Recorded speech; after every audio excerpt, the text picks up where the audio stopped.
Hello, welcome again.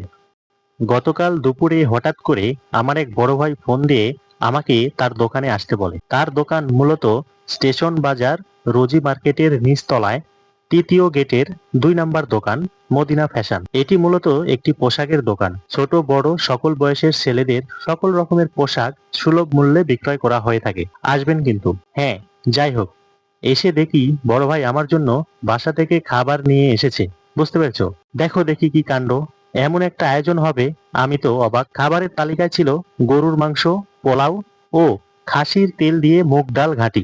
হ্যাঁ, খাবারের test নিয়ে কি আর বলবো, বাড়ির রান্না বলে কথা। তবে মুগ ডাল ঘাঁটি এত পরিমাণ স্বাদ হয়েছে, মনে হচ্ছে কোনো বিয়ে বাড়ির অনুষ্ঠানের রান্না করা খাবার খাচ্ছি। তবে গরুর মাংসও সেটাও দারুণ ছিল। হ্যাঁ, আর আমি তোমাদের সবসময় একটা কথা বলি, তুমি যেখানেই খাবার খাবে, খাবার কিন্তু নষ্ট করবে না। তুমি যেটুকু পরিমাণ খাবার খেতে পারবে, ঠিক সেটুকু পরিমাণই খাবার প্লেটে নিবে। কেমন?